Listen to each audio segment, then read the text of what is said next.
Hello my lovely students, welcome back to the channel. This is Sonia and आज हम start करेंगे curiosity का class 7 का 4th chapter which is the world of metal and non metal.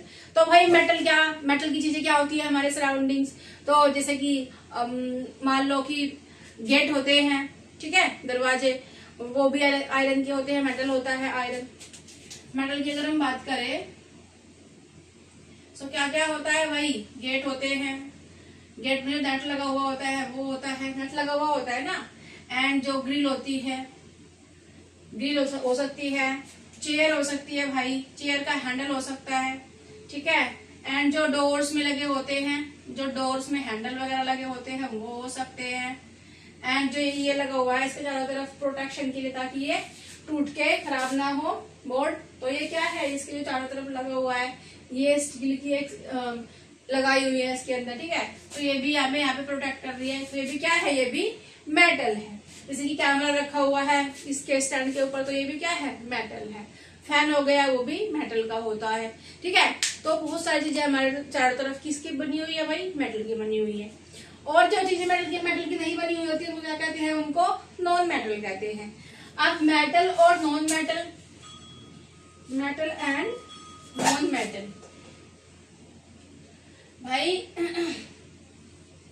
Metal और non metal में हम would को नहीं लाते, क्योंकि वुड एक मेटल और नॉन मेटल नहीं है, वो एक सब्सटेंस है, ठीक है। सिमिलरली अगर हम बात करें दूसरी चीजों की, उसको हम आगे फर्दर क्लासेस में वैसे पढ़ेंगे, बट इसमें मैं बता दूं कि वुड जो है वो नॉन मेटल नहीं है, ठीक है, वो एक सब्सटेंस है। उसको हम आगे चैप्टर में पढ़ने वाले हैं।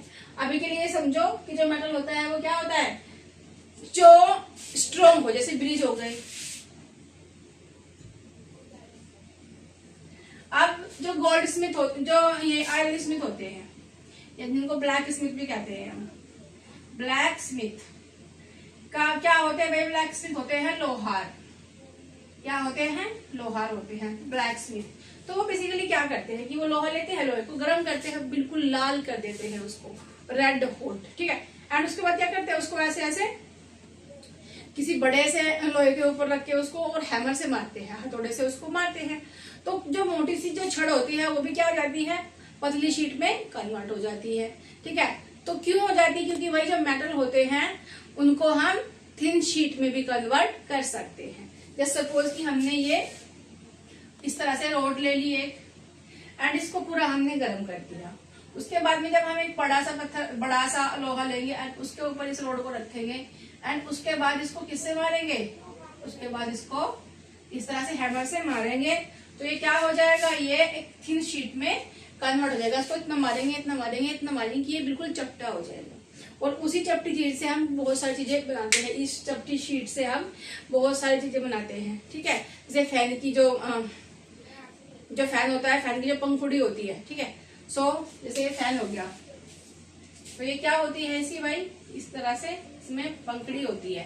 सो ये कैसी होती है, ये बिल्कुल पतली पतली शीट की बनी हुई होती है। अब मोटी सी रोड से तो बनी हुई नहीं होती। तो इनको क्या कर दिया, इनको उन्होंने पीट पहले लोहे को गर्म किया होगा, फिर उसकी एक शीट बनाई होगी। अब तो मशीनें आ गई, मशीनों से करते हैं काम, ठीक है। तो इनको शीट बनाने के बाद में फिर इनको उस शेप में कट कर दिया होगा, ठीक है। सो ये सब चीजें हुई है। सो ये लोहे से यहाँ तक, आयरन से लोहे से यहाँ तक ये इसका सफर हुआ है। समझ में आया, ठीक है। चल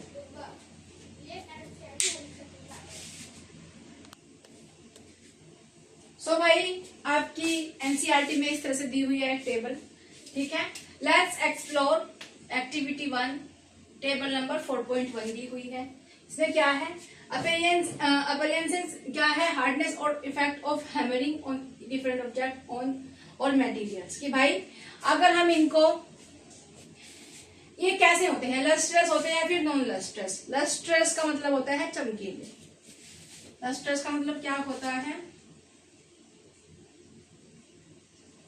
चमकीले, मतलब जिसमें से जो शाइनी सरफेस होता है, जिसका क्या होता है भाई, शाइनी सरफेस, वो क्या होते हैं, मेटल की कैटेगरी में आते हैं, पढ़ेंगे वैसे आगे। सो पीस ऑफ कॉपर, अरे भाई पीस ऑफ कॉपर, है, तांबा होता है, तो भाई क्या लस्टर्स होता है? बिल्कुल होता है। सो लस्टर्स होता है जी। पीस ऑफ एल्यूमिनियम, एल्यूमिनियम के बर्तन होते हैं घर में, पैन वगैरह होते हैं जो हमारा जो हम लेके आते हैं जिसमें हम चाय वगैरह बनाते हैं, ठीक है। सो ये भी लस्टर्स होता है। नेक्स्ट आता है आयरन नेल, लोहे की जो कील होती है भाई वो भी चमकीली होती है, जब नहीं लेके आते हो मार्केट से तो होती है ना चमकीली, सो ये भी लस्टर्स होती है। पीस ऑफ कोल, जो कोयला होता है, क्या वो लस्टर्स होता है? क्या उसमें चमक आती है? नहीं आती, तो क्या कहेंगे? Non lustrous, non lustrous. Lump of sulphur, sulphur होता है वो भी लस्टर नहीं होता, सो नॉन लस्टर्स। और ब्लॉक ऑफ वुड, जो लकड़ी होती है, क्या वो चमकीली होती है? नहीं होती, सो नॉन लस्टर्स। ठीक है, समझ में आया? आप भाई क्या पीस ऑफ कॉपर लस्टर्स तो होता है, क्या हार्ड होता है फिर सॉफ्ट होता है? बताओ, क्या हम उसको ऐसे करके तोड़ सकते हैं? नहीं तोड़ सकते, सो कैसा होता है भाई? हार्ड होता है। एल्यूमिनियम भी क्या होता है? हार्ड होता है। आयरन ऑफ नेल तोड़ सकते हो? नहीं तोड़ सकते, हार्ड होता है। कोयले को तोड़ दोगे ना ऐसे करके तो सॉफ्ट होता है भाई। सल्फर भी सॉफ्ट होता है, एंड लकड़ी भी ऐसे करोगे तो वो ब्रेक डाउन हो जाएगी, सॉफ्ट होती है, ठीक है।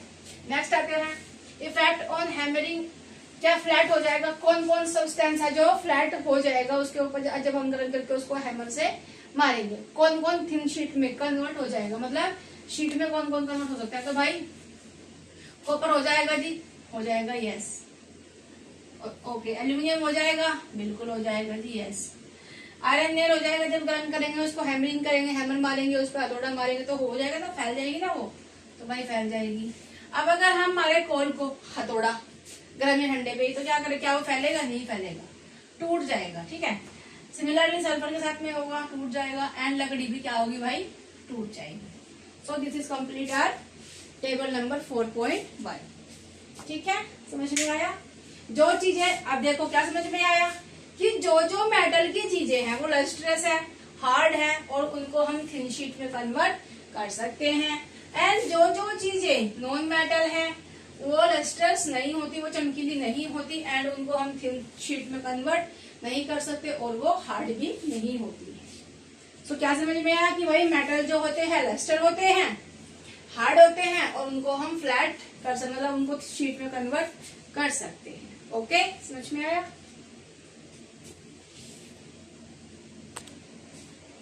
सो भाई एनालिसिस कर लेते हैं इसका, क्या क्या है, क्या डिफरेंस नजर आया हमें वहां पे।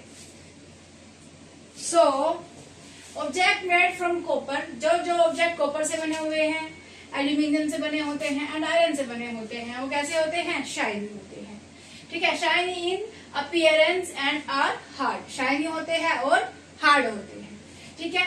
शाइनी अपीयरेंस और lustre shown by metal is known as metallic lustre, जो उनकी प्रॉपर्टी होती है जिनकी वजह से वो लस्टर होते हैं, मतलब वो चमकीले होते हैं, तो उस प्रॉपर्टी को हम क्या कहते हैं? उसको कहते हैं मेटेलिक लस्टर, ठीक है, कि जो मेटल्स है वो लस्टरस होते हैं।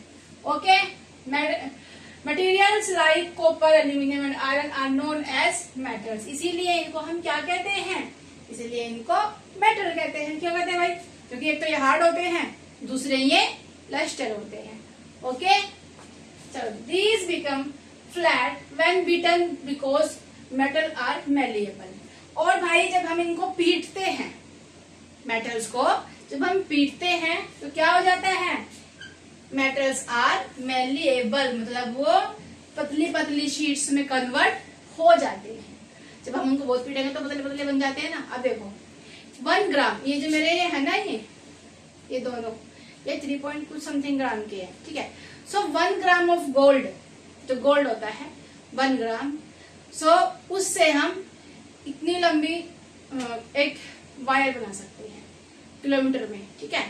सो नेक्स्ट आते हैं अदर ऑब्जेक्ट्स लाइक कोल, अगर हम कोल की बात करें, सल्फर की बात करें, एंड वुड की बात करें, तो ये क्या है? ये नॉन लस्ट्रस है, अभी लिख के आए हैं टेबल में, and not as hard as metal. भाई हार्ड तो होते हैं, कोल भी हार्ड होता है और वुड भी हार्ड होता है, चलो हम मानते हैं कि सल्फर हार्ड नहीं होता, लेकिन वो उतने हार्ड नहीं होते जितने आयरन, एल्यूमिनियम और कॉपर होता है। दैट्स व्हाई हमने कहा कि ये उनके कंपैरिजन में हार्ड नहीं होते, ये सॉफ्ट होते हैं। ठीक है, so other objects like coal, sulphur and wood are non lustrous. पहली बात तो ये नॉन लस्ट्रस होते हैं, चमकीले नहीं होते, and not as hard as metal, और मेटल की तरह हार्ड भी नहीं होते। They behave differently on hammering. जब हम किसी वुड का ब्लॉक लेंगे इस तरह से, उसके ऊपर हैमरिंग करेंगे, तो भाई क्या ये थिन शीट में कन्वर्ट होगा? नहीं होगा। क्या हो जाएगा? ये बिखर जाएगा। ठीक है, समझ में आया? जब हम इस पे हैमर से चोट करेंगे तो ये लकड़ी का ब्लॉक जो है वो बिखर जाएगा, वो मैलेबल नहीं है। वुड जो होता है वो मैलेबल नहीं है, that's why this is non metallic object. ठीक है, इसलिए क्या है? ये नॉन मेटल है। ओके, समझ में आया? चलो, सो भाई नेक्स्ट है प्रॉपर्टीज ऑफ मेटल। तो मेटल्स की प्रॉपर्टीज क्या होती है? All metals are hard. सारे मेटल्स कैसे होते हैं भाई? सारे मेटल्स हार्ड होते हैं। ठीक है, समझ में आया? सारे मेटल्स हार्ड होते हैं। किस किस को छोड़ के भाई? कुछ कुछ मेटल्स ऐसे भी होते हैं जिसको हम नाइफ से काट सकते हैं, जैसे पनीर काटते हैं, चाकू से इस तरह से काट सकते हैं जिस तरह से पनीर काटते हैं, इतने सॉफ्ट भी होते हैं। तो सारे मेटल्स हार्ड नहीं होते।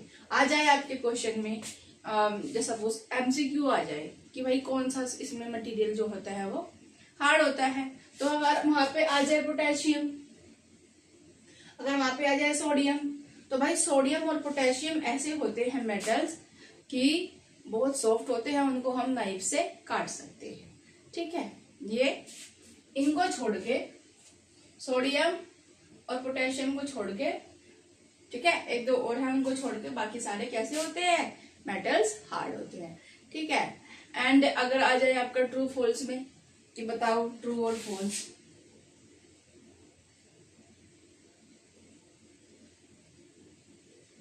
All metals are hard. बताओ कैसे होते हैं?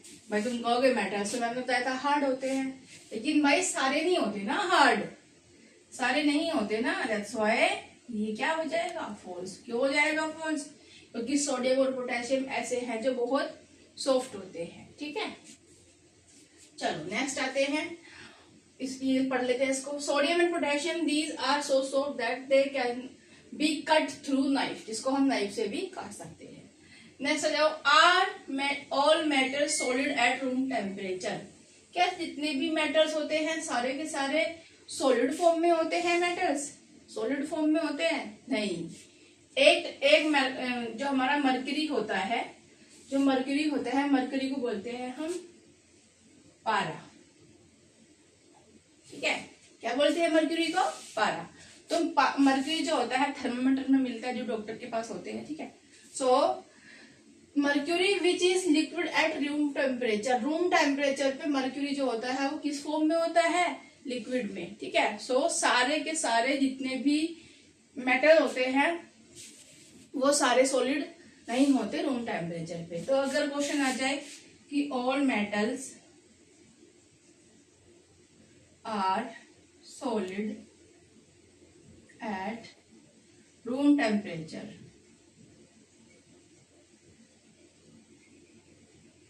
तो क्या कहेंगे? ये ट्रू है या फॉल्स है? भाई फॉल्स है, क्योंकि मर्क्यूरी जो होता है वो लिक्विड फॉर्म में होता है रूम टेम्परेचर पे। ठीक है, समझ में आया? और आर ऑल मेटल्स लस्टर्स, क्या सारे के सारे जो मेटल्स होते हैं वो लस्टर होते हैं? इसका आप मुझे कमेंट सेक्शन में आंसर दोगे। ठीक है, वैसे इसको पढ़ेंगे हम। तो भाई mercury which is liquid at room temperature, mercury एक ऐसा मेटल है जो रूम टेम्परेचर पे लिक्विड फॉर्म में होता है, सॉलिड फॉर्म में नहीं होता। समझ में आया? चलो,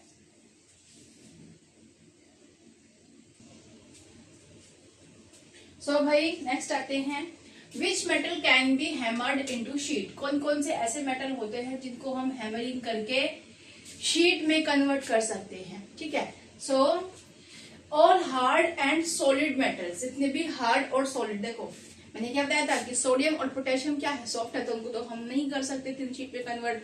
एंड मर्क्यूरी क्या होती है, बाय लिक्विड फॉर्म में होती है, उसको भी थिन शीट पे कन्वर्ट नहीं कर सकते। तो किसको कर सकते हैं, जो हार्ड होते हैं एंड सॉलिड होते हैं, ठीक है। So all hard and solid metals like copper, aluminium, gold etcetera, इन सबको हम क्या कर सकते हैं, थिन शीट में कन्वर्ट कर सकते हैं। नेक्स्ट आ जाओ, the property by which materials can be bitten into thin sheet is called malleability। अगर क्वेश्चन आ जाए कि malleability क्या होता है तो उसकी ये डेफिनेशन आप लोग लिख दोगे, इसको स्टार मार्क कर लो, ठीक है। Most malleable metals are silver and gold। सबसे ज्यादा malleable, सबसे ज्यादा थिन शीट अगर किसी की बनाई जा सकती है तो वो गोल्ड और सिल्वर है। आपको जान के हैरानी होगी कि भाई 1 ग्राम, मैंने बताया था कि जो मेरे ये है ना, ये 3 पॉइंट समथिंग ग्राम के हैं। एंड अगर हम एक ग्राम गोल्ड ले, गोल्ड से मतलब सोने से 1 ग्राम गोल्ड से हम 2 से 3 किलोमीटर लंबा तार बना सकते हैं, ठीक है। और जो कितना मोटा होगा, लगभग 5 माइक्रोन, 5 माइक्रोन मोटा तार, और कितना लंबा, 2 से 3 किलोमीटर, 5 माइक्रोन का, माइक्रोन, ठीक है। 5 माइक्रोन उसकी मोटाई होगी और 2 से 3 किलोमीटर लंबा हम तार बना सकते हैं 1 ग्राम ऑफ गोल्ड से। इतना ज्यादा ये क्या हो सकता है, मैलेबल हो सकता है, ठीक है। समझ में आया, चलो।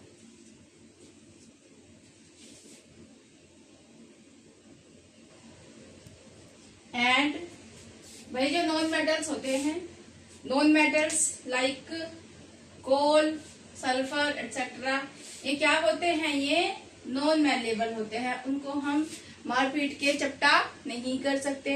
अगर हम ऐसा करने की कोशिश करेंगे तो वो क्या हो जाएंगे, नॉन मेटल्स आर ब्रिटल, क्या हो जाएंगे, टूटकर बिखर जाएंगे, ठीक है, टूटकर बिखर जाएंगे। ब्रिटल का मतलब होता है बिखर जाना, ठीक है। So non metal like coal, sulphur etcetera are non malleable, non metals are brittle. अगर हम उसको हैमरिंग करेंगे तो वो ब्रिटल हो जाएंगे, क्या हो जाएंगे, ब्रिटल हो जाएंगे, टूटकर बिखर जाएंगे, किसी काम के भी नहीं रहेंगे वो, ठीक है। समझ में आया, चलो।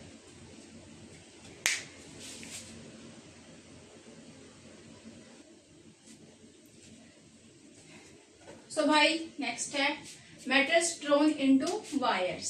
जब मेटल्स होते हैं उनको वायर्स में कन्वर्ट करते हैं भाई हम, ठीक है।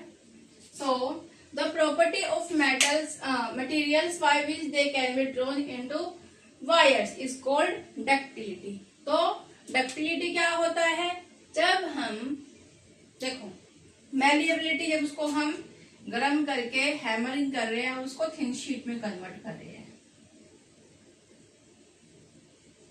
मैलिएबिलिटी।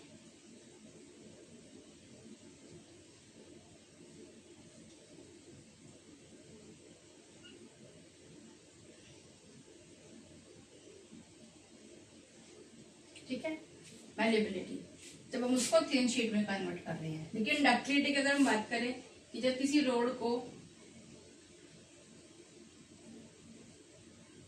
जब हम डक्टिलिटी की बात कर रहे हैं तो किसी रोड को गर्म करके हम उसको थिन वायर में कन्वर्ट कर रहे हैं। इसको तो हम थिन शीट में कन्वर्ट कर रहे थे और इसको वायर में कन्वर्ट कर रहे हैं।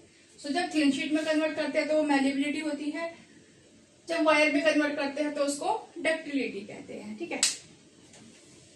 सो भाई पढ़ लेते हैं एक बार। हाँ, the property of materials by which they can B drone into wires is called ductility, ठीक है। तो ये भी मोस्ट इंपोर्टेंट है, बट डक्टिलिटी की डेफिनेशन ये हो जाएगी, okay. Again the property of ductility is mainly possessed by metals except sodium, potassium and mercury। इन सबसे हम थिन वायर नहीं बना सकते, उसके अलावा हम सबसे जितने भी मेटल्स होते हैं उनसे थिन वायर को बना सकते हैं, ठीक है। मतलब जब भाई ये रूम टेम्परेचर पे ही इतना लिक्विड फॉर्म में है, ये इतना सॉफ्ट है, तो उससे हम वायर कैसे बना पाएंगे, ठीक है। चलो, the ductile nature of metals enable for the creation of this T strainer with metal wires. मतलब भाई जो आपके घर में चाय छानने वाली एक छलनी होती है इस तरीके से, ठीक है। तो उसमें क्या नेट लगा हुआ होता है, ठीक है जी। ये इस तरह से नेट लगा हुआ होता है भाई छलनी के अंदर, इस तरह से, ठीक है, ठीक है। सो जो छलनी के अंदर जो नेट लगा हुआ है वो कैसे बनता है, तो वो ऐसे पतली पतली तार बनती है, उसी से तो बनता है। ये कहा है इसके अंदर, ठीक है, समझ में आया। चलो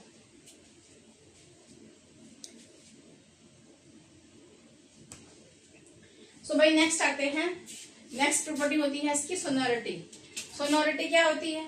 सोनोरिटी होती है कि भाई जब भी एक मेटल दूसरे मेटल से टकराता है तो उसमें से रिंगिंग साउंड आता है, जैसे कि स्कूल बेल हो गई, घुंघरू हो गई, क्योंकि जो घुंघरू होता है इस तरह से, ये पूरा हो गया जी हमारा आउटर कवरिंग एरिया। इसके अंदर एक मेटल का एक छोटा सा पार्ट डाल देते हैं पी साइज का, एंड जब वो ऐसे ऐसे हिलता है तो वो उसमें साउंड जनरेट करता है, ठीक है। सो चलो पढ़ लेते हैं भाई। This property of metals that enable them to produce a ringing sound. क्या होता है उससे भाई? रिंगिंग साउंड होता है, जिसको हम क्या कहते हैं? सोनोरिटी कहते हैं। ये भी मोस्ट इंपॉर्टेंट है, यहाँ पे इसकी डेफिनेशन लिख लेना, ठीक है। And metals are said to be sonorous in nature. और जो मेटल्स होते हैं वो सोनोरस होते हैं इन नेचर, उस मतलब उनका जो नेचर होता है वो सोनोरस होता है, उनमें से साउंड प्रोड्यूस करते हैं। फिर से वही सबको छोड़ के किसको? सोडियम, पोटेशियम और मर्क्यूरी को छोड़ के बाकी सब क्या करते हैं? सोनोरिटी प्रोड्यूस करते हैं। सब बाकी के सारे जितने भी मेटल्स होते हैं वो क्या करेंगे जी? वो नेचर में कैसे होते हैं? सोनोरस होते हैं, ठीक है। जैसे the ringing sound of metal क्या हो जाएगा? घुंघरू हो जाएगा, बताया अभी। The ringing sound of metal क्या हो जाएगा? School bell. जब कोई जो ब्लाइंड मैन होते हैं या फिर जो ब्लाइंड होते हैं, जो देख नहीं पाते, जो भाई प्रॉब्लम फेस कर रहे हैं, तो उनके पास में एक स्टिक होती है और स्टिक के एंड पे यहाँ पे एक मेटल की कुछ कैप लगी हुई होती है। जब वो ऐसे ऐसे चलते हैं तो उनको पता चल जाता है कि भाई ये हमारा जो टिप है इसका, मतलब जो बॉटम है स्टिक का, वो कहाँ पे टच हो रहा है, मेटल पे टच हो रहा है या फिर नॉन मेटल पे टच हो रहा है। उससे उनको समझ में आता है एंड वो अपना वे, अपना रास्ता ढूंढते हैं उसकी वजह से, ठीक है, उसकी हेल्प से। समझ में आया? चलो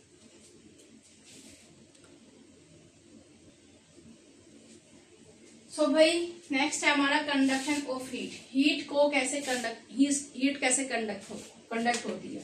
तो देखो, जस्ट सपोज कि हमने ये एक पेन बनाया एंड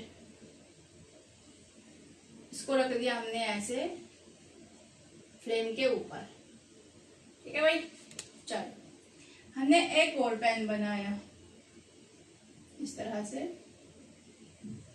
बट इसमें क्या लगा हुआ है? हैंडल लगा हुआ है। इसको भी हमने रख दिया फ्लेम के ऊपर, ओके जी। और यहाँ पे कुछ इस तरह से कवर हो रखा है, ये किसी दूसरे सब्सटेंस, दूसरे मेटल से, ठीक है, इस तरह से, ठीक है जी, ये इस तरह से कवर हो रखा है।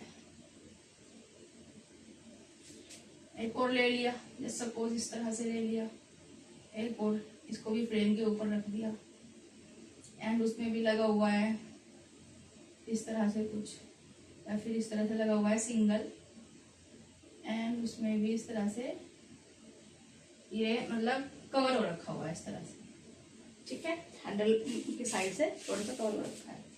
तो अगर मैं इसको जाऊं, ये पूरा गर्म हो रखा हुआ है, इसमें से ऐसे स्टीम आ रही है, इसमें से भी स्टीम आ रही है एंड इसमें से भी स्टीम आ रही है। मैं चाहूंगी इसको ऐसे थोड़ा सा पकड़ लूंगी, क्या करूंगी भाई, कोई कपड़ा वगैरह लूंगी या फिर होल्डर होता है इसका, इस तरीके से कुछ होता है, ठीक है, उससे पकड़ूंगी इसको।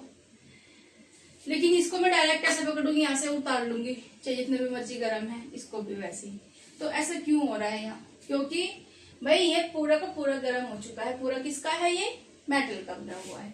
लेकिन यहाँ पे जो ये है, ये क्या है इसका? ये तो प्लास्टिक होगा या तो रबड़ होगा, ठीक है। सिमिलरली ये तो प्लास्टिक होगा या तो रबड़ का, ये इसके ऊपर जो लेयर लगी हुई है वो होगी। तो इसको मैं डायरेक्ट ऐसे जाऊंगी और उतार लूंगी, इसके लिए मुझे कपड़ा वपड़ा ढूंढना नहीं पड़ेगा, ठीक है। चलो स्टार्ट करते हैं। In such cases, the transfer of heat from one point to another of the material is called conduction.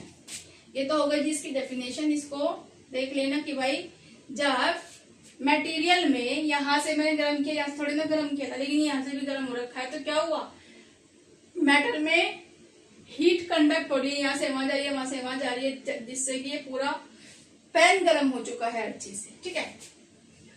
In such case, the transfer of heat from one point to another of a material, जब एक point से दूसरे point तक heat जा रही है material पे, किसी मटेरियल में, तो उसको उसका कंडक्शन कहते हैं। ठीक है।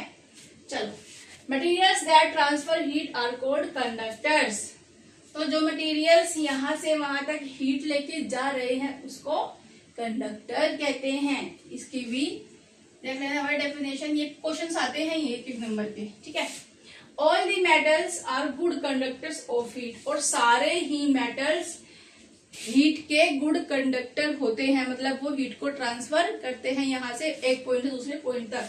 अब जस्ट सपोज कि मैंने ये लोहे की रोड ली है भाई, एंड मैंने इसको यहाँ पे फ्लेम दिया, तो क्या मुझे वो यहाँ से भी गर्म लगने लगेगी? एक टाइम आएगा कि वो मुझे यहाँ से भी गर्म लगने लगेगी। क्यों?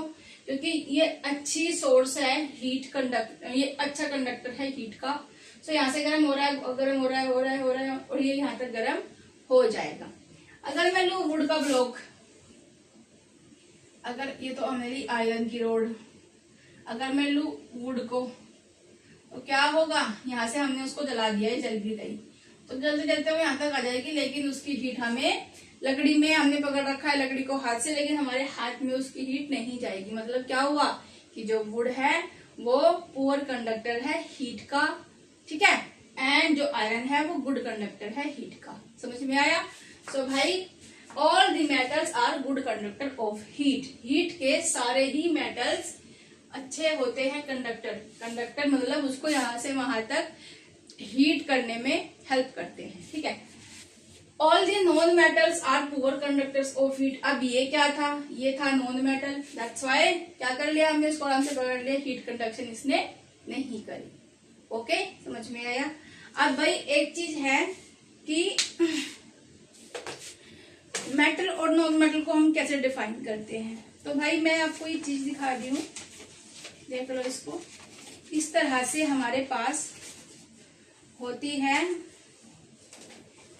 सिंबल्स होते हैं एंड उनके नाम होते हैं, और यहाँ से हमें पता चलता है, हम यहाँ से फाइंड करते हैं कि कौन मेटल है एंड कौन नॉन मेटल है। इसमें हम ये वुड वगैरह इनको कंसीडर नहीं करते। देखो दिख रहा है, देखो जैसे ये है, क्या है ये? अरे भाई नहीं दिख रहा है, अभी दिख रहा है? अभी भी नहीं दिख रहा है। देखो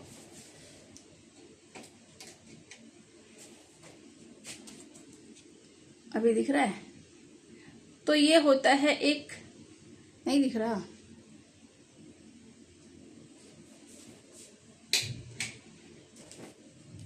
अभी दिख रहा है? चलो कोई नहीं दिख रहा है तो दोबारा से दिखा देते हैं भाई। अरे अरे अरे अरे,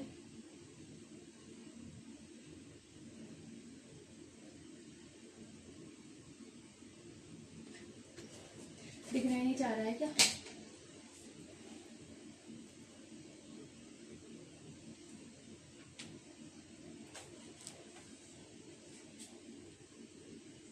ये होता है टेबल। चलो आगे जब तुम आओगे नेक्स्ट क्लास में तब पता चलेगा, फर्दर क्लासेस में। दिख ही नहीं रहा भाई ढंग से। तो ये टेबल होता है एंड इसके अंदर ये सारे चीजें दी हुई होती हैं, जो होती है 118, एंड इनमें से ही हम छांटते हैं भाई कि इनमें से कौन मेटल है एंड कौन नॉन मेटल है। ठीक है, कौन मेटल है एंड कौन नॉन मेटल है वो इसमें से छांटा जाता है। ये नहीं कि हम कह देंगे कि कपड़ा हमारा है जो क्या है नॉन मेटल है, ऐसा नहीं बोलेंगे। ठीक है, समझ में आया? तो भाई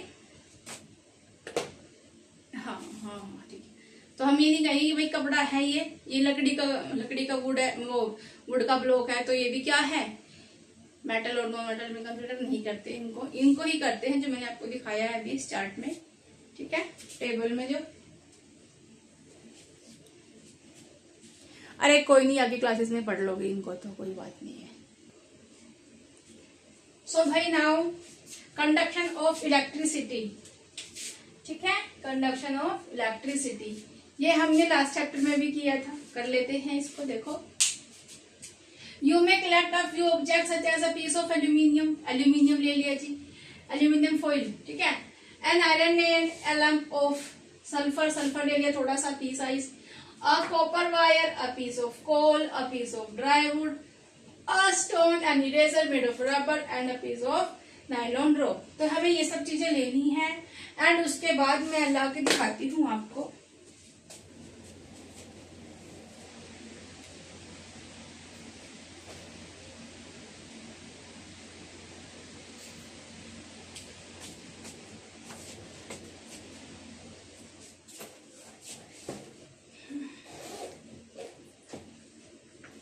एंड उसके बाद आपको इस तरह से एक टेस्टर होता है, ये इसको बोलते हैं टेस्टर, इस तरह से स्क्रू ड्राइवर जैसा होता है, बट इसमें यहाँ पे ना एक बल्ब जलता है, ठीक है, यहाँ पे इसमें एक बल्ब जलता है। सो देखना है कि किस चीज को टच करे ये जल जाए और किस चीज को टच करेगी कि ये नहीं जले, ठीक है।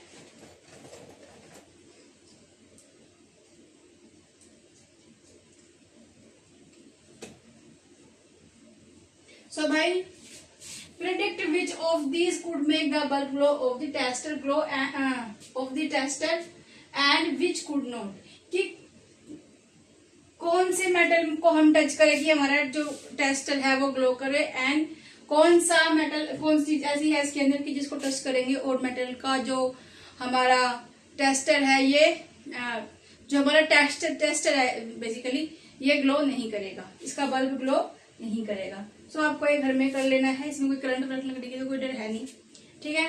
नेक्स्ट आते हैं, all metals are good conductors of electricity, सारे के सारे मेटल्स जो होते हैं वो अच्छे कंडक्टर्स होते हैं इलेक्ट्रिसिटी के, वो ये एक्सेप्शन है अगेन सोडियम एंड पोटेशियम और कौन, मर्क्यूरी, ठीक है, ओके जी। और इस तरह से जो इलेक्ट्रिसिटी की चीजें होती हैं, मेटल की चीजें होती है बेसिकली, उन पे ये लगाया जाता है ऊपर, ये रबड़ लगाया हुआ है यहाँ पे, ताकि इसको ऐसे पकड़े हम और करंट ना लगे, ठीक है, क्योंकि ये क्या होते हैं, ऊपर किसको लगाया गया है, इंसुलेटर को लगाया गया है। सिमिलरली ये मेटल का है एंड इसके ऊपर हमने क्या लगा दिया, प्लास्टिक, ये हार्ड वाली प्लास्टिक है उसका लगा दिया, ठीक है, इंसुलेटर लगा दिया, ठीक है जी। एंड अगेन आते हैं अपने स्क्रू ड्राइवर पे। तो भाई ये स्क्रू ड्राइवर है, इसके ऊपर भी देखो ये मेटल का है, इसके ऊपर भी हमने इसको लगा दिया ताकि हम कोई इलेक्ट्रिसिटी का काम करें एंड हमें करंट ना लगे।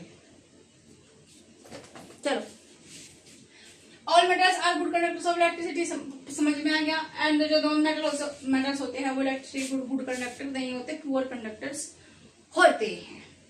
I hope this is clear, ठीक है। चलो,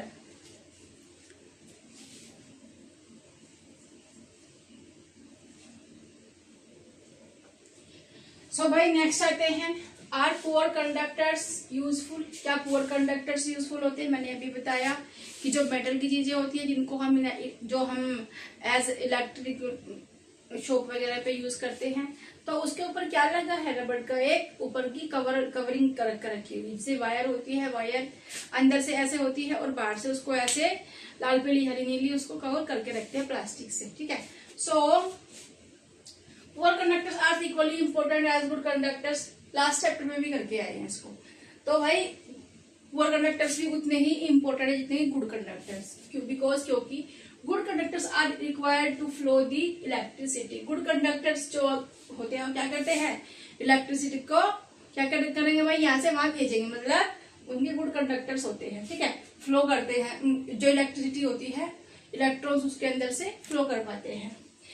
so that electrical appliance can work। इसी चक्कर में क्या होता है, हमारे घर में फ्रिज वगैरह रखे हुए हैं वो सब चल पा रहे हैं, लेकिन Why for conductors are required to stop the flow of electricity so that we can be safe, कि हम सेफ रहे, हमें शॉक ना लगे, हमें करंट ना लगे। दैट्स वाई क्या है कि ऊपर उसके लेयर लगा दी जाती है मेटल के, दैट्स वाई हमें करंट नहीं लगता। सो दोनों इक्वली क्या है, यूजफुल है हमारे लिए, कंडक्टर्स भी एंड पुअर कंडक्टर्स भी। समझ में आया? चलो नेक्स्ट आते हैं प्रॉपर्टीज ऑफ मेटल। ये एनसीईआरटी में दिया हुआ है एक पॉलीएस्टिक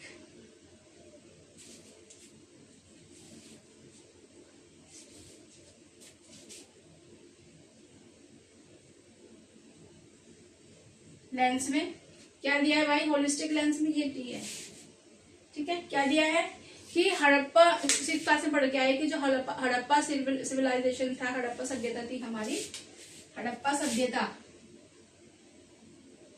उसमें कहीं पे भी लोहे का जिक्र नहीं है भाई। किसका है? तांबे का और सोने का जिक्र है। वहां पे जो भी चीजें होती थी, ज्वेलरी होती थी, बर्तन होते थे, जो भी कुछ चीजें होती थी वो सब तांबे से एंड गोल्ड से बनी होती थी। वहां उस टाइम पे देखो हड़प्पा सिविलाइजेशन हजारों साल पहले क्या हुआ था, गोल्ड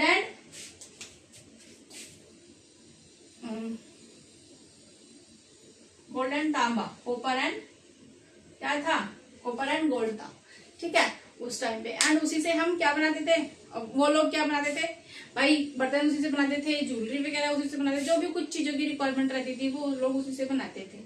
और धीरे धीरे फिर बाद में क्या हुआ, लोहे की खोज हुई और आज देखो चारों तरफ लोहा ही लोहा है, आयरन ही आयरन है, ठीक है। तो ये हमारा होलिस्टिक लेंस हो गया, एनसीईआरटी में है, अच्छे से उसको पढ़ लेना, ठीक है।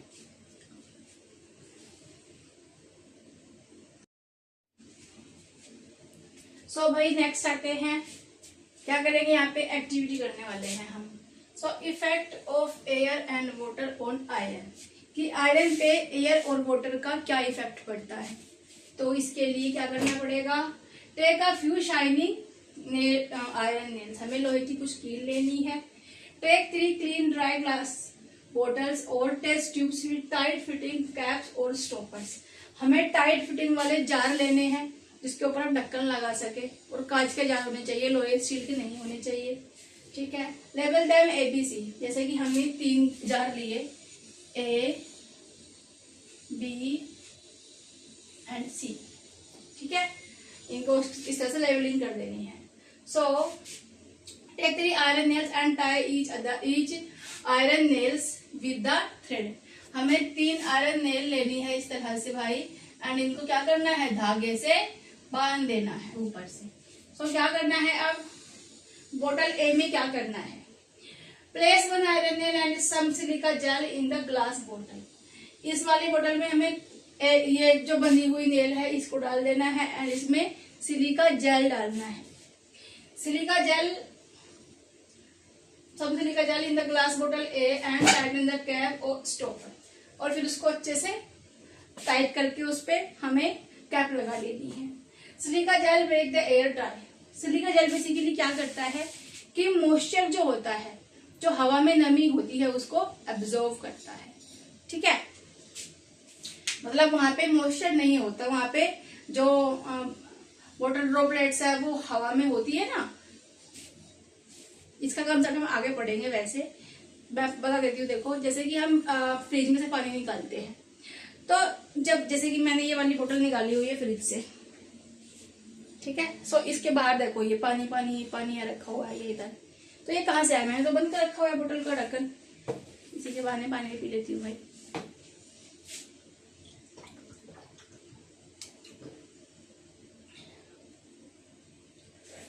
सो ढक्कन तो बंद है, फिर पानी कहाँ से आएगा। सो जो भाई इतनी गर्मी पड़ रही है, जैसे ये बोतल है, इसके अंदर मैं पानी रखूं और फ्रिज से निकालूं, तो जो ये बोतल है ये बहुत ठंडी है, एंड जो एटमॉस्फेयर में हवा घूम रही है वो कैसी है, गर्म है, एंड उस हवा के अंदर ड्रॉपलेट्स भी है, जो हम पानी वगैरह गिर जाता है वो कहाँ जाता है, सूख जाता है, कहाँ सूखता है, हवा में तो रहता है ना उसके मॉइस्चर, उसके पार्टिकल्स।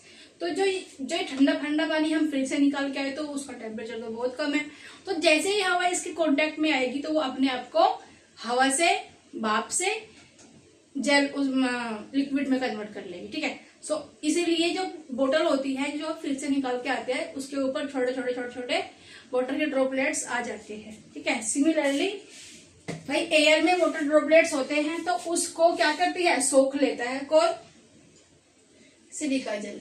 देखो लिखा भी है silica gel make the air dry. ठीक है, मॉइस्चर को ऑब्जर्व कर लेती है।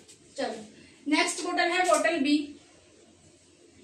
Place one iron nail in the glass bottle B and pour freshly boiled and cooled water. पहले हमें पानी को बॉईल करना है, उसके बाद उसको ठंडा करना है, उसके बाद उसको उसके अंदर डाल देना है एंड इसमें एक नेल, एक कील डाल देनी है, ये वाली। एक तो उसके अंदर चली गई, एक इसके अंदर चली जाएगी। ठीक है, उसके अंदर डालना है हमें फ्रेशली बॉइल्ड वाटर, ठंडा करके, into it until the iron nail is completely dipped in it। जब तक ये पूरी नेल उसके अंदर डिप ना हो जाए, मतलब पूरी नेल उसके अंदर डूब जानी चाहिए पानी के अंदर। Now pour some oil to form a layer over the surface। Just suppose कि हमारा बी बोतल है एंड इसमें हमने नेल डाल दी एंड यहाँ तक हमने इसमें पानी भर दिया, तो उसके ऊपर एक लेयर ऑयल की हो। यहाँ पे पानी है और ये ऊपर ऑयल की एक लेयर सी बन जाए। So now pour some oil to form a layer over the surface of the water and cap the bottle tightly. और उसको टाइट से बंद कर दो। इससे क्या होगा, पानी तो होगा, हमने पानी को गर्म किया तो सारी गैस निकल गई उसकी। अब गैस नहीं आ पाएगी कोई सी भी, क्यों, क्योंकि उसके ऊपर हमने क्या कर दिया, एक लेयर बना दी ऑयल की। ठीक है, तो यहाँ पे सिर्फ और सिर्फ एयर है, मॉइस्चर नहीं है। यहाँ पे सिर्फ और सिर्फ मॉइस्चर है, एयर नहीं है। अब सी में क्या करना है, बोतल C. Place one iron nail in the glass C and pour some water. इसमें नॉर्मल वाटर डाल देना है, एक नेल डाल देनी है। ठीक है, एंड उसको भी पूरा मतलब डुबा देना है नेल को, so that the iron nail is partially dipped. Keep this glass bottle open. और इसका ढक्कन नहीं लगाना, इन दोनों का ढक्कन लगाना है, इसका ढक्कन नहीं लगाना, इसको खुला छोड़ देना है। This allow the iron nail to come into contact with both water and air. तो इससे क्या होगा, पानी तो उसके अंदर ऑलरेडी है और हवा भी आती जाती रहेगी। ठीक है, अब place the glass bottles undisturbed observe the change for 8 to 10 days। हमें ये जार ऐसे ही छोड़ देने हैं 10-12 दिन के लिए एंड उसके बाद हमें क्या करना है जी, उसका ऑब्जर्वेशन करना है। ठीक है, सो ऑब्जर्वेशन करेंगे आगे।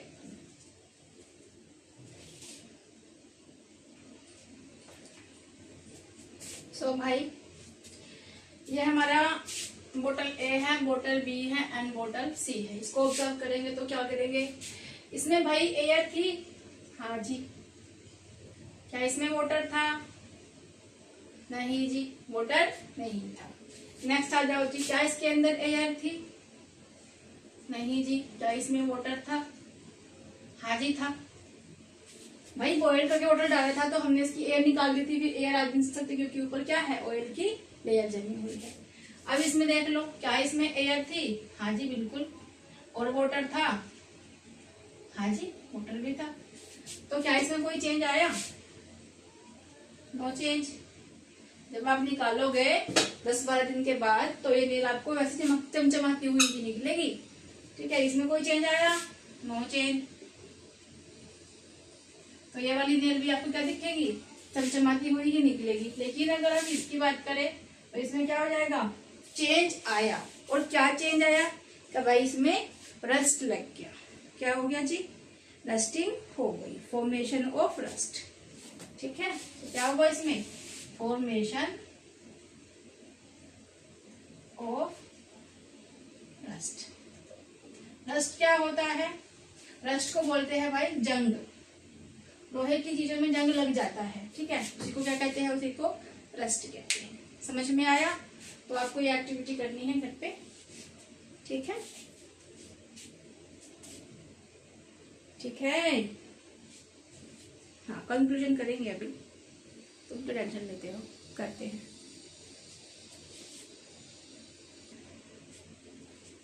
सो भाई नेक्स्ट आते हैं कंक्लूजन पे। कंक्लूजन क्या है हमारा, brown deposits or discoloration on the iron nails do not develop when the iron nails is kept in dry and alone or water alone। कि अगर हम सिर्फ और सिर्फ पानी में रखेंगे तो भी खराब नहीं होती है चीजें, तो भी उस पर रस्ट नहीं आता है, तो भी कोई रिएक्शन नहीं होता है। एंड अगर हम सिर्फ और सिर्फ एयर में रखते हैं तो भी कोई रिएक्शन नहीं होता है। ठीक है, देखो ब्राउन डिपॉजिट्स और declaration on the iron nails do not develop नहीं होता, रस्ट नहीं होता जब तक वो सिर्फ और सिर्फ एयर में रखी हुई है और सिर्फ वाटर में रखी हुई है कोई आयरन की चीज। ठीक है।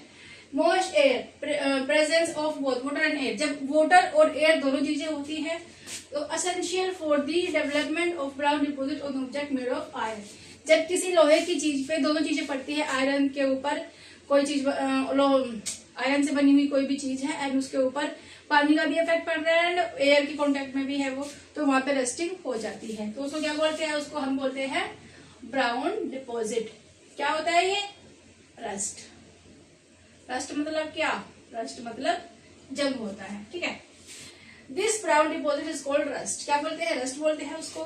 This process of formation of rust of N object made of iron is called rusting. और कहते हैं कि भाई रस्टिंग हो गई है, तो ये मोस्ट इंपोर्टेंट है, ये आ जाता है कि भाई रस्टिंग क्या है, the process of formation of rust on an object made of iron. Iron के ऊपर रस्ट लग जाता है due to water and air. ठीक है। चलो जी, इफेक्ट ऑफ, अब जरूरी नहीं है कि सिर्फ और सिर्फ आयरन पे ही लगता है, और चीजों पे कहता है। So effect of air and water on other metals, और जो ऑब्जेक्ट होते हैं और मेटल्स होते हैं उनके ऊपर भी लग जाता है भाई। ठीक है। तो कैसा लगता है, कॉपर के ऊपर ग्रीन कलर आ जाता है, कॉपर की चीजें होती है उनके ऊपर ग्रीनिश सी एक लेयर आ जाती है। ठीक है। सिमिलरली ब्लैक कोटिंग हो जाती है सिल्वर के ऊपर, जो चांदी होती है, मम्मी की फाइल वगैरह देखना है तो क्या हो जाती है, टाइम के बाद वो काली हो जाती है। ठीक है। क्यों हो जाती है, क्योंकि उसके ऊपर रस्ट आ गया है। ओके, कोरोजन हो गई है वो। So gradual deterioration of metal surface caused by air, किससे हो सकती है, एयर से हो सकती है, वाटर से हो सकती है और अदर सब्सटेंसेस से भी हो सकती है। जरूरी नहीं है कि पानी और एयर से ही हो, किसी और चीज से भी हो सकता है कोरोजन। ठीक है।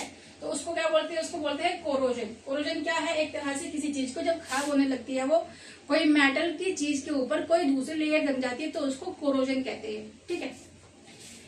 एन इनॉर्मस अमाउंट ऑफ, भाई ये बड़ी सीरियस बात है, कोई मजाक की चीज नहीं है।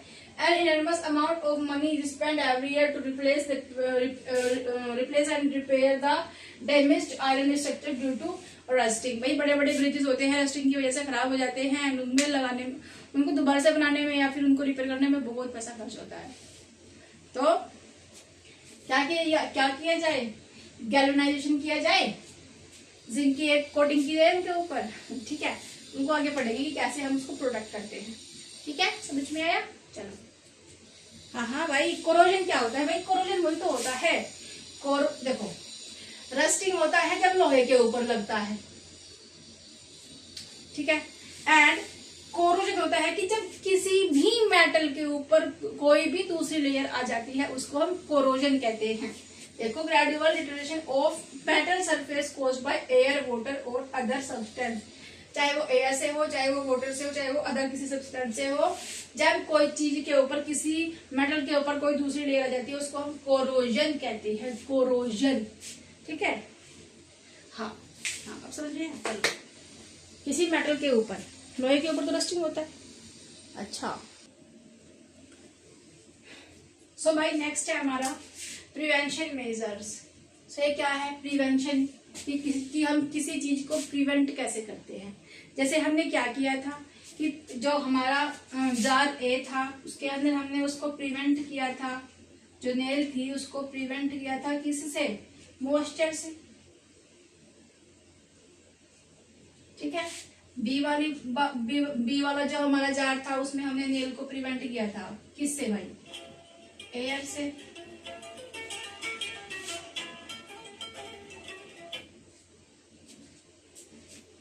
हेलो, हाँ जी। तो जो हमारा बी वाला जार था उसमें हमने क्या किया था, उसमें एयर नहीं आई थी। क्या हो गया था, क्योंकि हमने उसको जो वाटर फिल किया था, बॉईल करके ठंडा करके, उसके ऊपर हमने एक लेयर जमा दी थी ऑयल की, जिसकी वजह से उसके अंदर एयर नहीं जा पाई। तो इसमें हमने किससे प्रिवेंट किया, मॉइस्चर से, और इसमें किससे प्रिवेंट किया, एयर से किया। एंड इसमें हमने किसी से भी प्रिवेंट नहीं किया, इसको किसी से भी प्रिवेंट नहीं किया। ठीक है। So the rusting of iron can be prevented by several method such as, तो भाई हम रस्टिंग से अपनी चीजों को, आयरन की चीजों को कैसे प्रिवेंट कर सकते हैं? सो पेंटिंग करके, अगर कोई चीज है उसके ऊपर हमने पेंट की एक लेयर जमा दी, तो भाई कॉन्टेक्ट टूट जाएगा वाटर एयर के बीच में एंड आयरन के बीच में, तो वहां पे रस्टिंग नहीं लगेगी। ठीक है, सो पेंटिंग करके, ग्रीस करके एंड गैल्वेनाइजेशन। ये गैल्वेनाइजेशन क्या होता है, मोस्ट इंपोर्टेंट है और ये आ जाता है भाई पेपर में, इसको ध्यान से पढ़ लो। गैल्वेनाइजेशन होता है applying a protective layer of zinc metal on iron article. किसी भी आयरन की चीज पे जब हम जिंक मेटल की कोई लेयर चढ़ाते हैं, उसी को हम गैल्वेनाइजेशन कहते हैं। ठीक है, अप्लाइंग अ प्रोटेक्टिव लेयर, जब कोई प्रोटेक्टिव लेयर किसी मेटल की चीज पे हम चढ़ाते हैं, जिंक मेटल की चीज जिंक मेटल को चढ़ाते हैं किसी भी आयरन पर, तो उसको क्या कहते हैं? उसको हम गैल्वेनाइजेशन कहते हैं। ठीक है, चलो नेक्स्ट आते हैं। एक है जी तुम्हारा एनसीईआरटी में फैसिनेटिंग फैक्ट दिया हुआ है कि the wonder of Asian Indian metallurgy. इसमें क्या है कि एक दिल्ली में इस तरह से एक पिलर खड़ा है भाई, और ये बहुत पुराना है, चंद्रगुप्त मौर्य के टाइम का है, चंद्रगुप्त सेकंड के टाइम का है। कितने साल हो गए? 1600 साल से ज्यादा हो गए हैं इसको यहाँ पे खड़े हुए। इसकी हाइट है 8 मीटर एंड उसका वेट है 600 किलोग्राम। ठीक है, एंड उसमें वो हर वेदर में, हर तरह के वेदर में खड़ा है, धूप में, गर्मी में, बरसात में, एसिड रेन में खड़ा है। ठीक है, उसका वाटर के कांटेक्ट में आता है, एयर के कांटेक्ट में आता है एंड सो ऑन। लेकिन उसके ऊपर आज तक भी कोई रस्टिंग नहीं आई है। तो हमारी जो एंशियंट टेक्नोलॉजी है वो कितनी अच्छी थी। ठीक है, सो इसमें यही बताया गया है, उसको अच्छे से पढ़ लेना, पिलर वाली बात को अच्छा लगेगा। ये सब चीजें हमारे देश की है भाई, जाननी चाहिए हमें, बड़ी खुशी मिलती है। और देख के आना, दिल्ली में तो रहते हैं वो, देख के आना उसको। ओके, चलो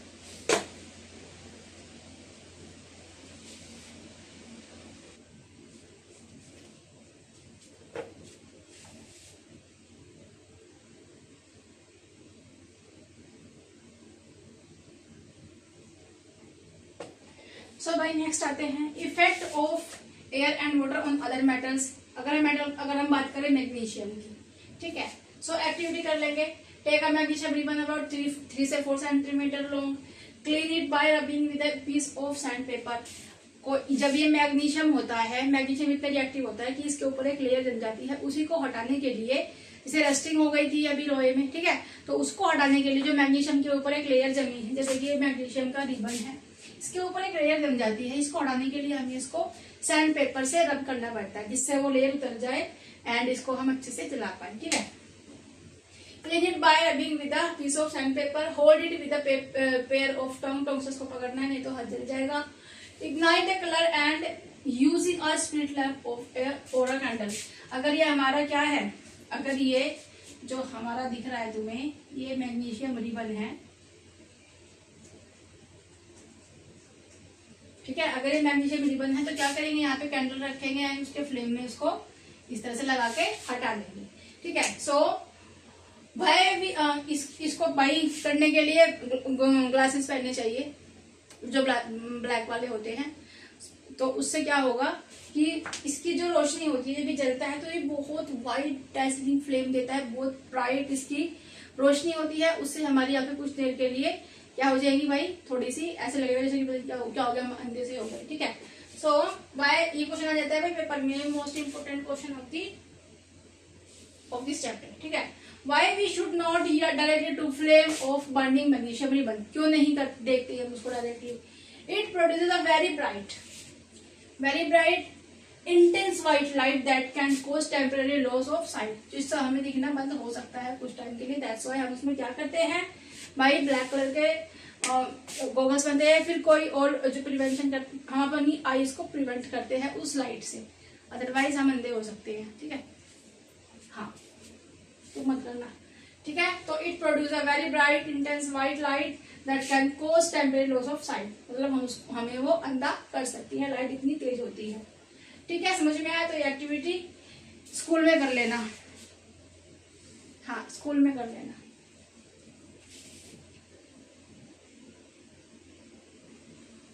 सो भाई नेक्स्ट आता है हमारा ऑब्जर्वेशन। क्या ऑब्जर्व किया हमने? Magnesium ribbon burns with a dazzling white flame and change into a white powder collected। तो क्या करेंगे भाई, हमने एक रिबन लिया, उसको हमने फ्लेम दिया इस तरह से, ठीक है भाई, फ्लेम दिया तो ये जल गया। जलने के बाद में भी तो कुछ हुआ होगा, तो इसकी हमें क्या मिलेगी यहाँ पे, इस तरह से ऐश, इसकी एक ऐश मिलेगी, राख मिलेगी, जिसको हम क्या कहते हैं, जिसको हम कहते हैं कि वो व्हाइट पाउडर है। और इस व्हाइट पाउडर का भी नाम होता है, इस व्हाइट पाउडर को बोलते हैं मैग्नीशियम ऑक्साइड, जिसको कहते हैं MgO, ठीक है। So magnesium ribbon burns with a dazzling white flame, जल गया वो, and changes into a white powder, और राख में कन्वर्ट हो गया। Collect it on a watch glass, अब इसको हमें क्या करना है, एक बाउल में इकट्ठा करना है जो हमें पाउडर मिला है। This powder is magnesium oxide, क्या नाम है इसका, मैग्नीशियम ऑक्साइड। क्वेश्चन आ जाता है कि भाई मैग्नीशियम रिबन को जब हम जलाते हैं तो हमें क्या मिलता है, तो वो व्हाइट पाउडर को मैग्नीशियम ऑक्साइड कहते हैं, ठीक है। It is form due to the reaction between magnesium and oxygen. देखो देखो, हम सांस ले पा रहे हैं, तो हमारे जो आसपास है क्या है, ऑक्सीजन हवा प्रेजेंट है, तो ऑक्सीजन की हेल्प से जला है magnesium ribbon, magnesium plus oxygen, ठीक है। सो मैग्नीशियम और ऑक्सीजन के बीच में क्या हुई जी, रिएक्शन हुई, इसलिए इसको हम कहते हैं मैग्नीशियम ऑक्साइड, ठीक है। सो क्या कहेंगे इसको, मैग्नीशियम ऑक्साइड कहेंगे। It is form due to the reaction between magnesium and oxygen. किस किस के बीच में रिएक्शन हुई है भाई, मैग्नीशियम के और ऑक्सीजन गैस के, प्रेजेंट इन द एयर। जो ऑक्सीजन प्रेजेंट होती है एयर के अंदर, हमारे आसपास हम सांस ले पा रहे हैं, ऑक्सीजन ले पा रहे हैं, हमारे आसपास तभी तो ले पा रहे होंगे, कैसे ले ली। सो क्या भाई, मैग्नीशियम ऑक्साइड बनता है मैग्नीशियम प्लस ऑक्सीजन के रिएक्शन से, ठीक है। So magnesium plus oxide equals to magnesium oxide, और ये इक्वेशन आती है भाई पेपर में, ठीक है, समझ में आया। चलो अब बताओ कि जो MgO हमें मिला, जो हमें राख मिली, वो कैसी है, उसका नेचर कैसा है, मतलब वो एसिडिक है, न्यूट्रल है या फिर बेसिक है, हमें ये बताना है। तो MgO एसिडिक है, बेसिक है या फिर न्यूट्रल है, ये बताना है। Add a few drops of warm water to this white powder, जो हमें अभी व्हाइट पाउडर मिला था, इसको हमने एक बाउल में इकट्ठा किया, एंड उसमें हमने क्या किया, कुछ थोड़ा सा वार्म वाटर उसमें ऐड कर दिया, स्टिर वाले उसको अच्छे से मिला दिया। उसके बाद check its nature by using any acid base indicator.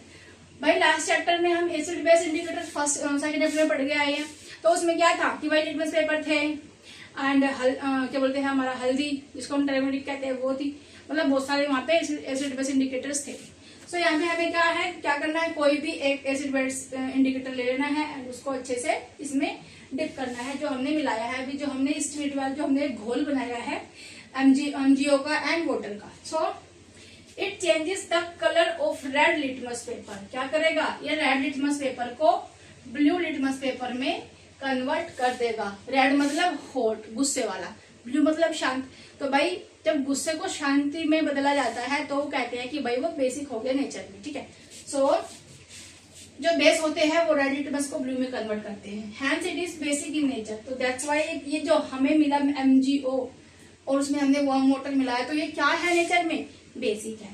तो generally oxides of metals are basic in nature. जो मेटल्स के ऑक्साइड्स होते हैं वो कैसे होते हैं, बेसिकली बेसिक होते हैं नेचर में, सारे नहीं होते, कुछ में भाई एक्सेप्शन है यहाँ पे, लेकिन मैं बता रही हूँ तुम्हें कि ज्यादातर ऑक्साइड्स होते हैं जो मेटल्स के, वो कैसे होते हैं, बेसिक होते हैं। एंड नॉन मेटल्स के ऑक्साइड्स कैसे होते हैं, एसिडिक होते हैं, वो हम आगे पढ़ेंगे, ठीक है, समझ में आया। चलो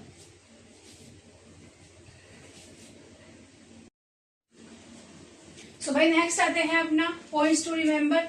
सो क्या रिमेम्बर रखना है, sodium is a metal, sodium एक मेटल है जिसको हम, ऐसे होता है ये, एंड इसको हम नाइफ से काट सकते हैं, जिस तरह से हम पनीर काटते हैं, इतना सॉफ्ट होता है। So sodium is a metal which is stored in kerosene.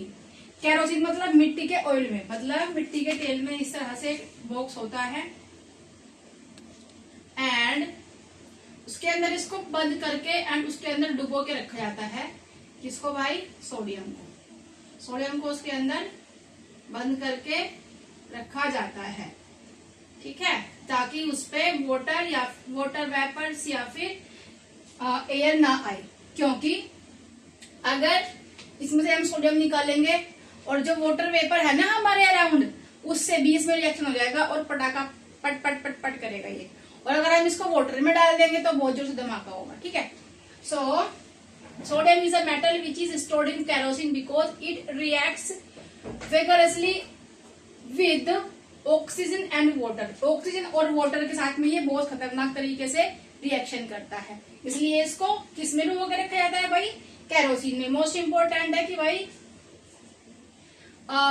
जो हमारा सोडियम है एक मेटल है एंड इसको प्रिवेंट करने के लिए कहाँ पे रखते हैं, सो इसमें रखते हैं भाई केरोसिन में, ठीक है। A lot of heat is generated in the reaction, जब वाटर या फिर ऑक्सीजन का रिएक्शन होता है किसके साथ, सोडियम के साथ, तो क्या होता है, हीट निकलती है, हीट निकलती है, ठीक है। तो वहां पे क्या होगा, अ लॉट ऑफ हीट, बहुत सारी हीट निकलती है जब इन दोनों का रिएक्शन होता है, ठीक है। So storing sodium in kerosene prevent its exposure to moisture and air, air से और मॉइस्चर से बचा के रखता है इसको कौन, केरोसिन। दैट्स व्हाई इसको केरोसिन के अंदर डिप करके रखा जाता है। किसको डिप करके रखा जाता है, सोडियम को, ठीक है। अब can you predict the nature of its oxide, तो अब मुझे बताओ कि जब हम भाई सोडियम और वाटर का, अरे भाई सोडियम और ऑक्सीजन का रिएक्शन कराएंगे तो हमें क्या मिलेगा, क्या मिलेगा, एंड वो कैसा होगा, बेसिक होगा या नेचर होगा। अभी हमने लास्ट एक्टिविटी में किया था, ठीक है। तो जितने भी मेटल के ऑक्साइड, मैंने क्या बताया था, जितने भी मेटल के ऑक्साइड होते हैं, मेटल के ऑक्साइड होते हैं वो कैसे होते हैं, basic in nature, basic in nature. कैसे होते हैं, बेसिक होते हैं। तो भाई ये भी तो एक क्या है, ये क्या बोलते हैं, हमारा सोडियम भी तो क्या है, सोडियम भी हमारा एक मेटल है। सो जितने भी मेटल के ऑक्साइड्स होते हैं वो कैसे होते हैं, बेसिक होते हैं। तो इसका भी कैसा होगा, बेसिक नेचर होगा, ठीक है जी। So the nature of its oxide will be basic, okay. करेंगे अभी एक्टिविटी भी करेंगे इसकी, नो वरी फॉर दैट।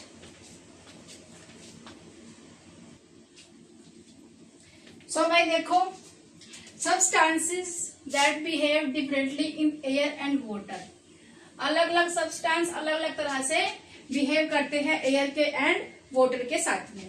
सो यहाँ पे एक एक्टिविटी करेंगे, take a small amount of sulphur powder. अब बताओ कि सल्फर क्या है, सल्फर क्या है, मैंने बिल्कुल स्टार्टिंग में बताया था, सल्फर क्या है, नॉन मेटल है, ठीक है। So take a small amount of sulphur powder in a deflagrating spoon. अब डिफ्लोरेटिंग स्पून क्या होती है, सो भाई डिफ्लोरेटिंग स्पून होती है एक इस तरह से, एंड उसमें एक बहुत लंबी सी तार होती है इस तरह से, एंड ये होती है यहाँ पे स्पून। इसमें हम कुछ भी लेके सामान उसको हीट कर सकते हैं जिससे हमें कोई हार्म नहीं होता, ठीक है। So it is a long handled metal spoon used in labs to safely heat and burn substances. किसी सब्सटेंस को हमें गर्म करना है, बर्न करना है एक्सेट्रा, तो उन सब चीजों में ये डिफ्लोरेटिंग स्पून यूज होती है, ठीक है, समझ में आया।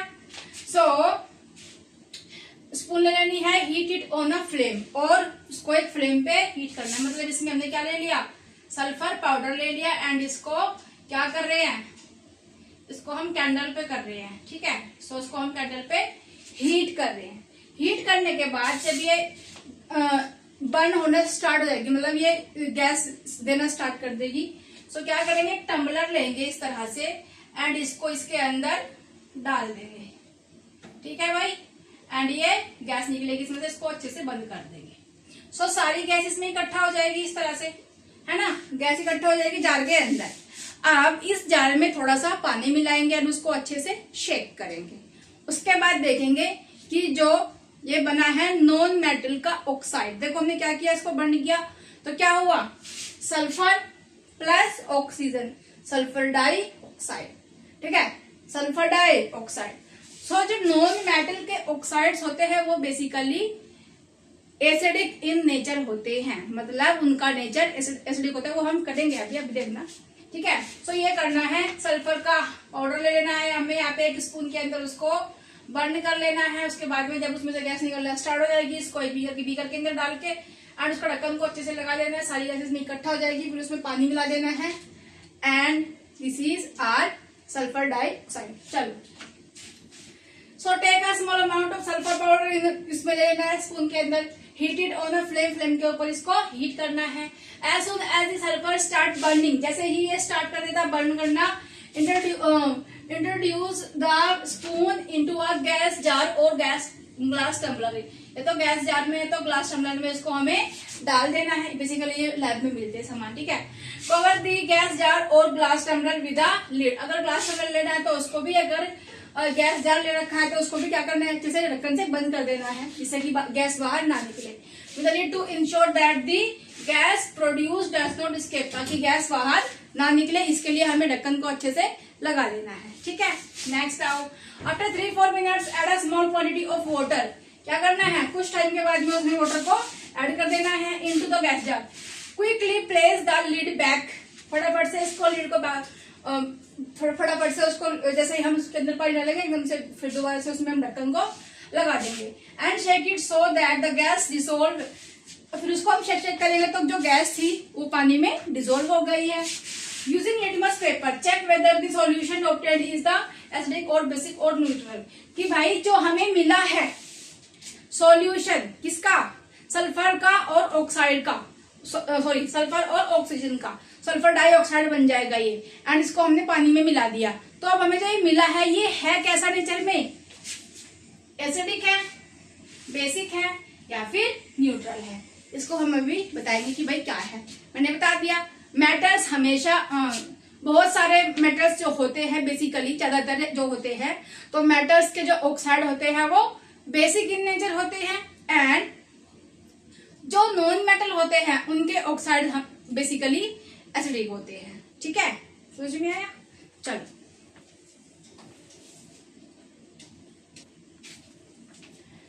सो भाई लेट्स एनालाइज, क्या एनालाइज किया हमने कि sulphur plus oxygen equals to क्या बनाते हैं, सल्फर डाइऑक्साइड बनाते हैं। एंड अगर हम सल्फर डाइऑक्साइड में वाटर को मिला देंगे तो ये सल्फ्यूरस एसिड बनता है। तो नेचर में कैसा बनेगा, एसिड।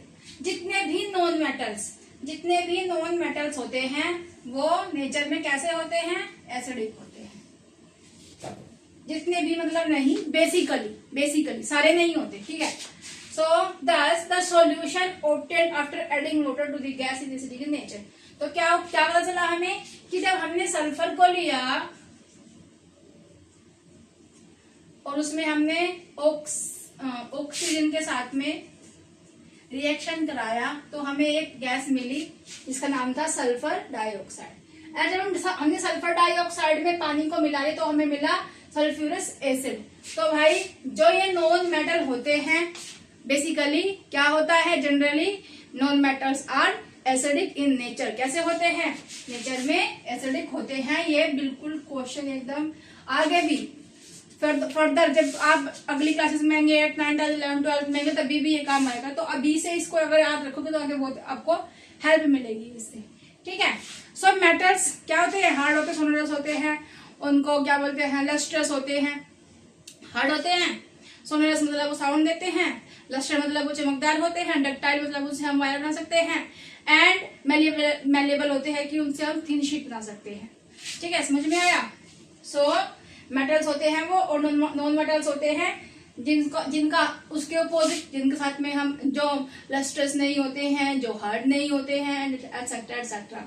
एंड अगर देखो कि जो मेटल्स होते हैं अगर ऑक्सीजन के साथ में उनका कोई रिएक्शन कराते हैं तो जो हमें मिलता है सॉल्यूशन वाटर में डिसॉल्व करके, तो वो हम बेसिकली जनरली क्या होता है, बेसिक इन नेचर होता है। एंड नॉन मेटल्स का के साथ में जब हम रिएक्शन कराते हैं तो हमें एसिडिक इन नेचर मिलता है उसका सॉल्यूशन। समझ में आया?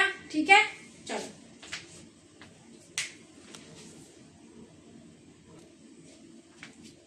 सो भाई लेट्स एक्सप्लोर मोर, और एक्सप्लोर कर लेते हैं भाई चीजों को। Substances like sulphur and phosphorus don't react with water.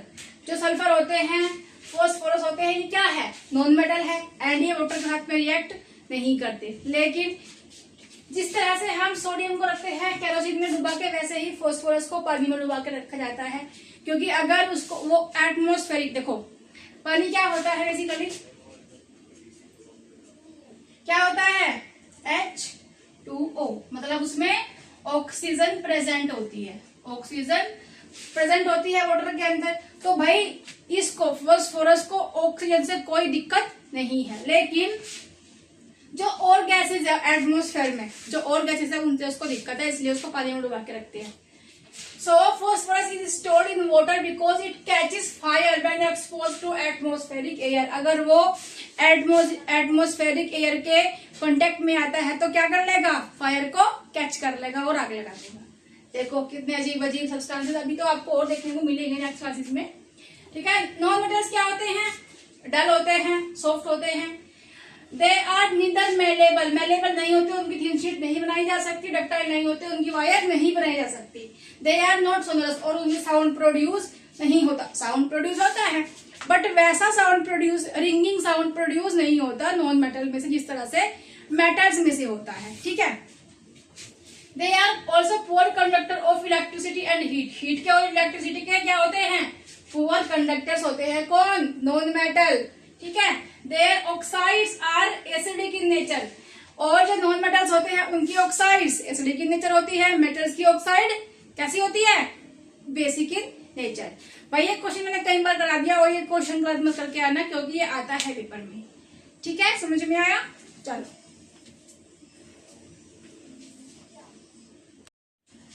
तो भाई नेक्स्ट आते हैं, are non metals useful in everyday life. क्या नॉन मेटल्स की हमें जरूरत है हमारे डेली लाइफ में? तो भाई बिल्कुल जरूरत है। जिस तरह से हमने इलेक्ट्रिसिटी में क्या था, कंडक्टर्स और इंसुलेटर्स की, भाई दोनों की जरूरत होती है। सिमिलरली यहाँ पे भी मेटल्स एंड नॉन मेटल्स दोनों की उतनी ही जरूरत होती है, ठीक है। समझ में आया? तो कैसे होती है जरूरत? देखो भाई, जो ऑक्सीजन है क्या है? ऑक्सीजन एक गैस है। We breathe in oxygen which is non metal. Oxygen क्या है? गैस है, और उसको हम सांस लेते हैं, सांस लिए बिना रह पाएंगे, तो नॉन मेटल है ऑक्सीजन, तो उसकी जरूरत है। कार्बन नॉन मेटल है। It is the building block of all life forms, ठीक है। कैसे? It is key components of protein, fats and carbohydrates which are necessary for growth and energy. भाई इन सब को, ये सब तो चाहिए हमें ग्रोथ के लिए, एनर्जी के लिए, ये सब चाहिए। एंड ये सब कहाँ पे है? कार्बन, ठीक है। So carbon is the necessary in our life. So carbon क्या है? एक नॉन मेटल है। नेक्स्ट आते हैं नाइट्रोजन। भाई नाइट्रोजन हमारे एटमॉस्फेयर में कितनी परसेंट है? आप मुझे बताओगे कमेंट सेक्शन में।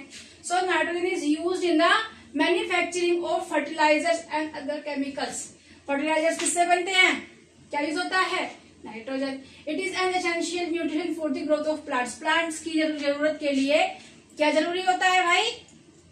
नाइट्रोजन जरूरी होता है। जो लेग्यूमिनियस होते हैं उनमें जो एक तरह का कीड़ा होता है, या बैक्टीरिया बोल दो उसको, ठीक है। सो वो होता है रेजोबियम, तो वो क्या करता है? उसमें नाइट्रोजन फिक्सेशन का काम करता है। ये हम आगे पढ़ेंगे नेक्स्ट क्लास में, ठीक है। सो क्लोरीन, नाइट्रोजन भी क्या है? एक नॉन मेटल है, और वो भी बहुत जरूरी है हमारे लिए। Chlorine it is a non metal commonly use in water purification. Water purify करके पीते हैं भाई, इतना वाटर वेस्ट होता है, कहाँ से आता है? तो क्या करते हैं? वाटर प्यूरिफिकेशन करते हैं, वाटर को प्योर बनाते हैं। किसकी हेल्प से? क्लोरीन की हेल्प से। आयोडीन, आयोडीन होता है, आयोडीन वाला नमक होता है, ये सब चीजें, ठीक है।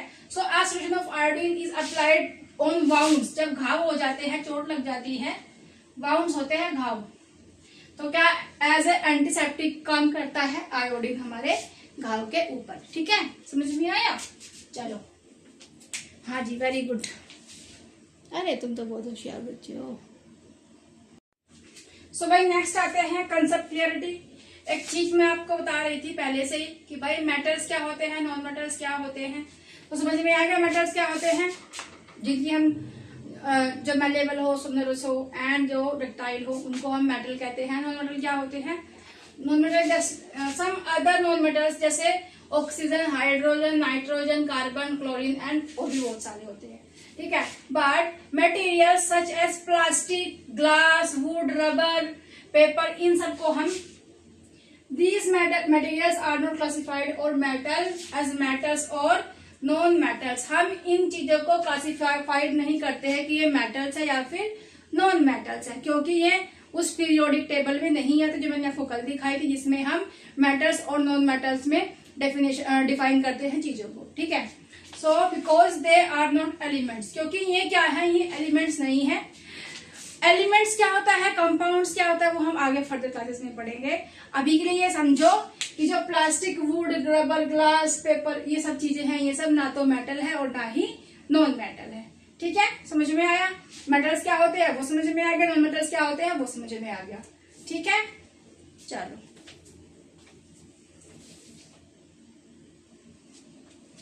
सो भाई इतनी बार तो अगर आई चुकी हूँ, एक बार और देख लेते कि हमने क्या क्या पढ़ा है इस चैप्टर के अंदर।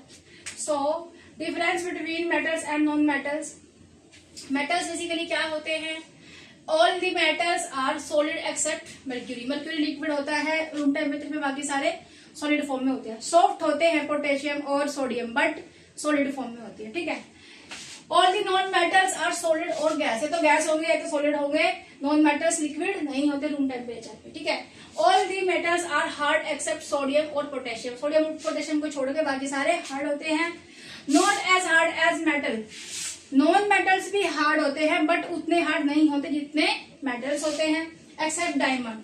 डायमंड को छोड़ो, क्योंकि भाई डायमंड सबसे हार्डेस्ट सब्सटेंस है। ठीक है, सबसे ज्यादा हार्डेस्ट सब्सटेंस क्या है, डायमंड, बट ये मेटल नहीं है। जिस तरह से इसमें एक्सेप्शन है कि भाई सोडियम और पोटेशियम बहुत सॉफ्ट होते हैं, उसको हम नाइफ से कर सकते हैं, वैसे ही नॉन मेटल्स में आता है हमारा डायमंड जो बहुत ज्यादा हार्ड होता है। ठीक है, good conductors of heat and electricity. Electricity के बहुत अच्छे गुड कंडक्टर्स होते हैं और ये पुअर कंडक्टर्स होते हैं इलेक्ट्रिसिटी और हीट के। ठीक है, ये मैलेबल होते हैं, डक्टाइल होते हैं, वायर बना सकते हैं इनसे, इनको थिन शीट में कन्वर्ट कर सकते हैं। इनको अगर मारेंगे तो ये बिखर जाएंगे टूट के।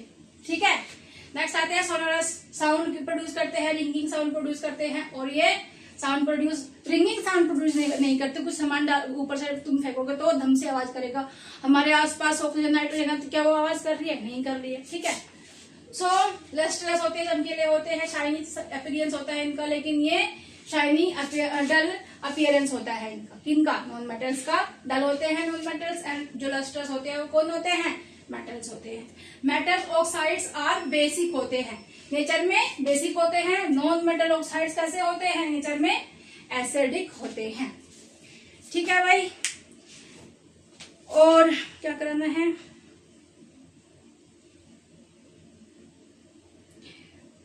जो हमारा जो मैंने तुम्हें दिखाया था पीरियोडिक टेबल, उसके अंदर ये मेटल्स एंड नॉन मेटल्स में डिफाइन करते हैं, ये होते हैं 118।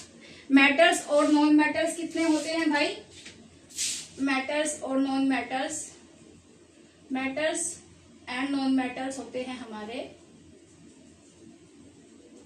118 होते हैं। ठीक है, टोटल उनमें से हम छांटते हैं कि कौन मेटल है एंड कौन नॉन मेटल है।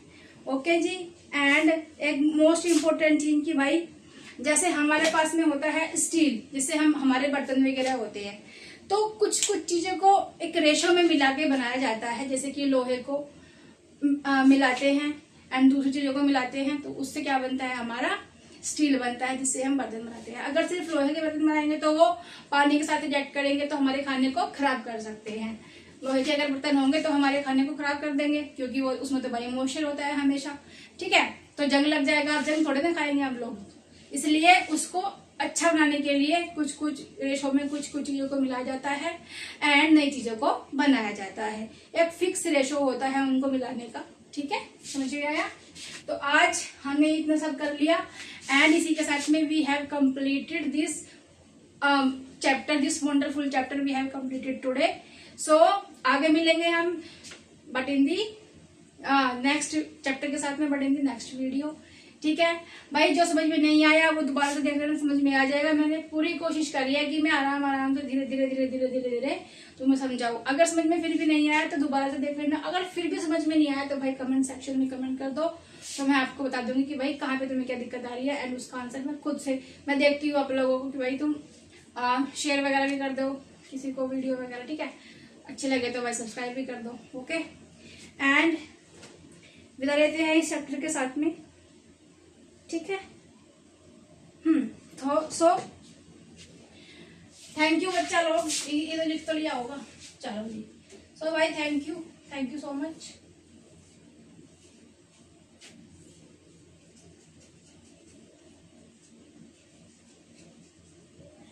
थैंक यू बच्चा लोग, एंड मिलते हैं नेक्स्ट वीडियो में। Take care and bye bye.